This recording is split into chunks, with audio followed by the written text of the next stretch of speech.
Well, hello. Thanks for coming back to check out another video. So, let me just tell you, it has been a very long time since I've sat down and filmed, and I'm a rambling mess.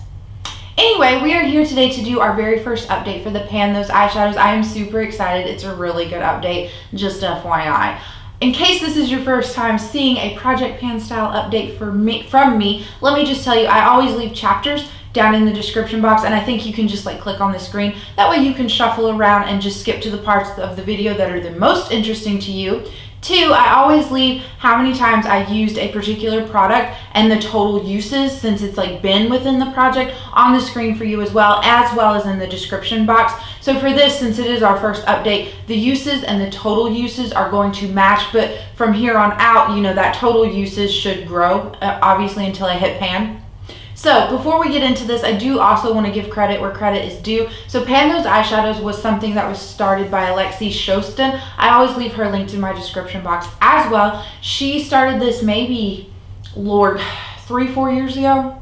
I can't even remember, but it's been a long time, and it's really it's exploded here within the Project Panning community, and it's really taken on a life of its own, which is so fun to see. Everyone does it a little bit differently, and I feel like the idea that she came up with was genius. Randomizing. I think she did it where she would randomize a palette and then she picked her shade to hit pan on. That in and of itself is just genius and will continue to be genius, I think. But I really enjoy seeing everyone's little twists that they add to it. So if you just type in Pan Those Eyeshadows, you are going to have literal years worth of content to binge watch if this is something that you are enjoying. Now, I myself fell in love with how Makeup by Laney structured hers this year. So she came up with 100 prompts, and she randomizes 1 through 100, gets her prompt, and that is how she picks out her shade. I am a sucker for randomization prompt based things, I guess. But yeah, I just completely fell in love with it. So as well as linking Alexi down in the description box, I will have Laney too, as well as her introduction video,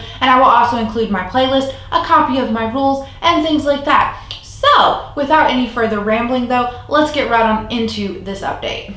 Okay, so before we get into the palettes, I'm going to pop up right here a picture of our color story that we were working on. If you will recall, I only had 4 shadows rolled in at our introduction, and I'm going to keep it at 4 for right now, just because I feel a little bit stretched thin with all of the eyeshadows that I'm working on and the various goals. Once I feel a little less overwhelmed, I may up the number within this project to 5 or 6. I don't know yet, so don't quote me on that. But for right now, we're just going to keep it at 4. So we had this really nice kind of neutrally pink color story, I will say. It was a lot of ease. It was a lot of fun to work with, and it was very easy to incorporate these shadows, not only just by themselves and make a look using all of them, but it was easy to incorporate at least 1 to 2 shadows within every eye look that I have, managed to do throughout the past month. So the 2 shadows that are rolling out, the first one that I hit pan on comes from my BH Cosmetics Blueberry Muffin palette. Now, I do not recall the prompts that I got for these palettes, so I'm going to leave that on the screen for you as well.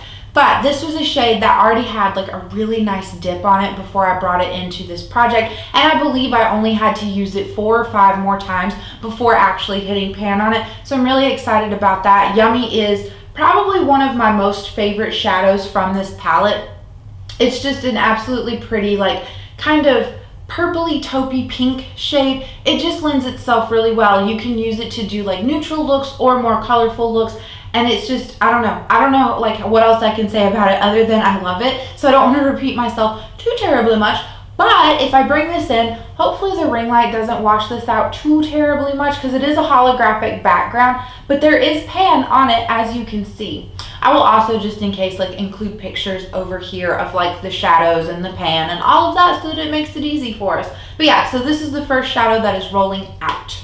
Alright, so the next eyeshadow that we will talk about that is also rolling out of this project is another shadow that I had a lot of good use on. It had a pretty big dip on it as well. It comes from my Natasha Denona Retro palette, and I picked the shade Psychedelic, I'm not mistaken. Yeah. So I think I had to use this shadow 10 or 11 times. I actually hit pan on it today doing my makeup. Psychedelic is my lid shade. Now this is a shade where it works as a topper, but it also can be built up and layered and used as a lid shade, which is how I typically used it for this past month. I didn't necessarily use it as a topper. I used it as a lid shade far more often. I also found a brush within my collection that I really enjoyed starting to apply this shadow with, because if you'll recall in my introduction video, I said that I really only liked to use my finger with this particular shade, and that when using your finger, you're not going to get as much like product picked up, and using a brush makes it a little bit easier. So I'm glad that I did in fact find a brush within my collection that I could use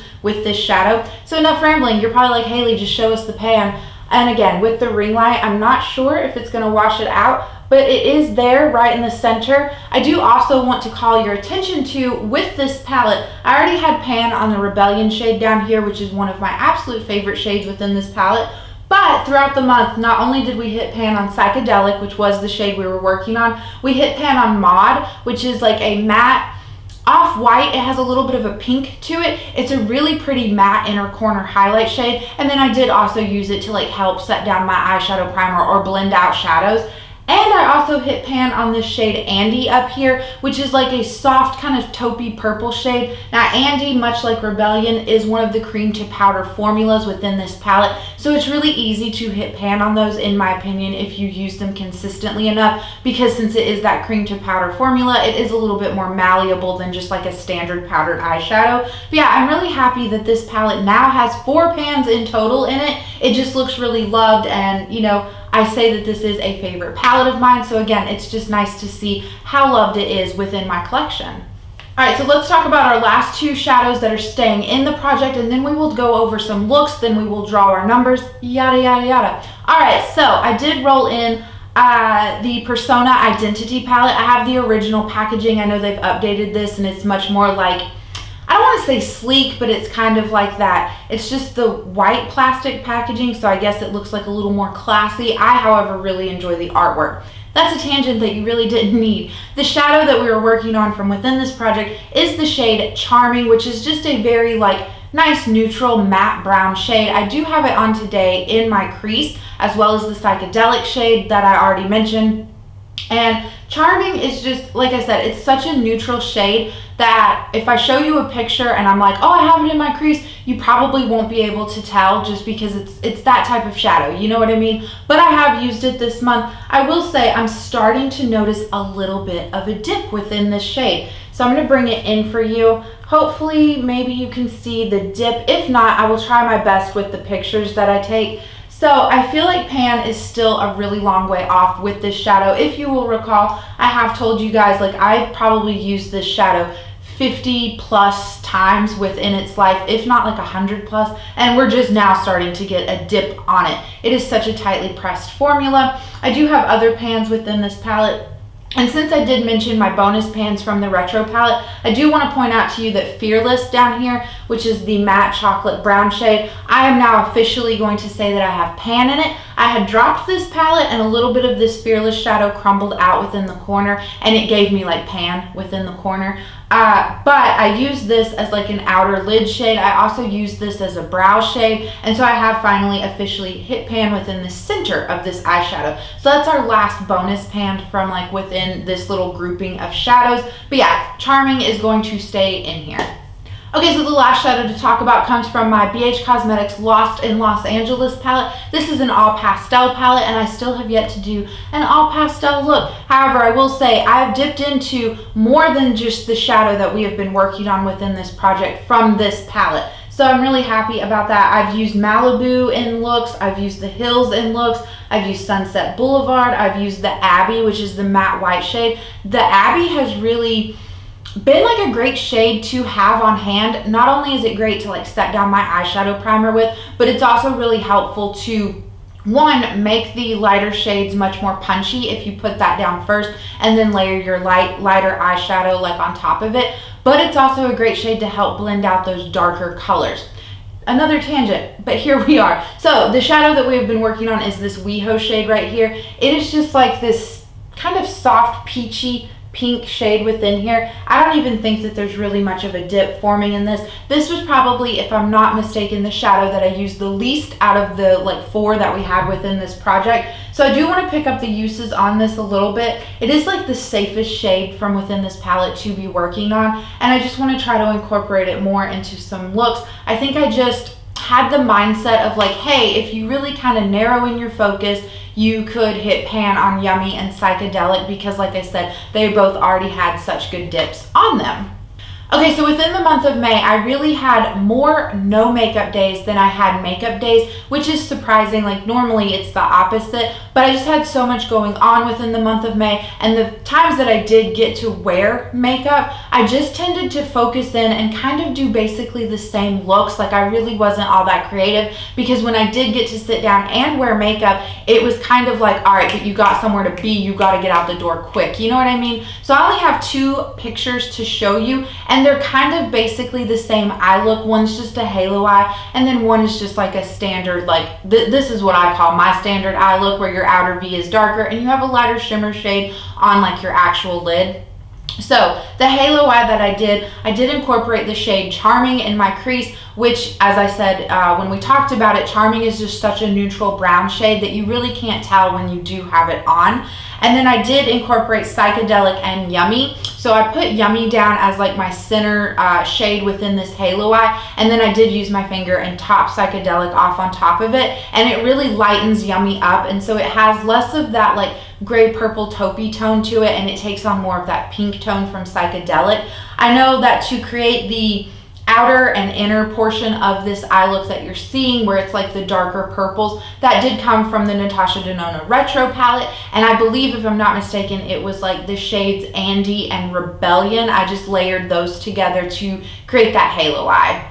Okay, so then the next one that I will show you, again, it's just using the same 3 shadows. Like I said, I have used the other like shadows within this project pan. It's just I didn't really take pictures, didn't really think of it, and I did tend to, more often than not, just do these same 2 types of look. So I do have Charming on in my crease again, and then I did, I have written down that I use Psychedelic. However, within this picture, it is my inner corner highlight. Yummy is on my lid, which is the Blueberry Muffin shade, and you can see within this picture, I hope, that it does have more of that like purpley taupiness to it, because I didn't top Psychedelic off on top of it. And then I also used the Retro palette, and I have, or actually no, I didn't use the Retro palette. This comes from the BH Cosmetics Blueberry Muffin palette, and it's the shade, it's a mixture of the shades 350 Degrees and Decadent to get that dark, rich, like plummy outer V shade. So those are the only 2 looks that I have to show you guys. Let me get my life a little bit more organized, and we are going to randomize 2 new numbers and find out what our prompts are. Okay, so I have Pretty Random pulled up on my phone. As you can see, I have the min 100 and the max, or the min 1 and the max 100. If we happen to roll a prompt that we have already had within this project, we will just re-roll for it. So first prompt is number 15. I don't know if you can see that. And then we get 35. So let me go see what these 2 numbers correspond to, and I will be right back. Okay, so we have actually already had prompt 15. That was a mainstream brand, which is what was the Psychedelic shade from the Natasha Denona Retro palette. So we will keep 35, which reminds you of fall, and let's re-roll for a different number, and we get 56. Okay, so 56 within the 100 prompt spreadsheet is a shadow that starts with the letter E. So I will go and find 2 shadows to fit these 2 prompts, something that starts with the letter E and something that reminds me of fall, and I will be right back. All right, so that took forever and a day, so let's just get on in and talk about this. I do not have a lot of eyeshadows that start with the letter E. How many shadows within your collection start with the letter E? Because I only had like 4 or 5 to choose from. So I decided to roll in a shadow from my Natasha Denona Metropolis palette, simply because this isn't really a shadow that I want to work on or want to hit pan on, but I have 2 reasons for picking it. So 1, this is my most expensive eyeshadow palette, and I would like to get more use out of it. And then 2, the shadow that I ended up picking comes from the half of the palette that I really kind of stay away from, I don't gravitate towards. Like obviously this is Haley's comfort zone with these nice like grungy greens and like yellows and golds and things like that. So I'm going to roll in the shade Enigma, which is this shadow right here. I know that in the pan for you guys, it looks kind of like a black eyeshadow, but it's actually like a very dark blue. It's really kind of surprising. Like for a long time, I did think that it was a black eyeshadow until I swatched it out. Not today, I figured that out, you know, previously, but still. Either way, that is the shadow that I'm going to bring in for the letter, for the prompt starts with the letter E. I will say that this particular shade, the Enigma shade, is a cream to powder shadow within this palette, so I really don't foresee it being super challenging to hit pan on. But yeah, I am really excited to bring this in and hopefully explore more of this part of this palette since it was so expensive. All right, so the next prompt that we got was remind you of fall. And so I really picked a palette that had a very like fall-esque color story to me, but I will say the two colors that I can think of that remind me the most of fall are orange and yellow. So I did pick a matte orange shadow from within this palette. This is from BH Cosmetics. This is the Optimistic AF palette. So let me open this up for you. There is this shade right here, Half Full, which like I said is a nice matte orange shade. That is what I'm going to try to work on. That is my shadow that will remind me of fall. But I think too, in seeing this color story, like just as a whole, this palette very much gives me fall vibes because it has like, this just looks like changing of the leaves, you know what I mean? So I'm really excited to roll this palette in. I will insert a picture of a what our new color story is looking like. I think it's a little bit more of a hodgepodge now. I think, you know, at the introduction we had a more cohesive color story, and then just with the nature of the prompts like this time around and what I picked, like it's not as cohesive. I could see this orange shadow working really well with the Charming shade, and then I could also see the WeHo shade, even though that's more of a peachy shadow and not really orange in any way. I could see having a good time blending that, using the WeHo shade to blend out this orange shade is what I am trying to say. But that is it. That is all I have for you for this update. So I hope that you guys enjoyed it. I'm so happy to be back to filming, and I cannot wait to catch up with you in the comments down below. So I will see you again in the next video. I hope you're having a good day, a good night, or a good whatever. And I'll catch you in the next one, like I just said. Bye.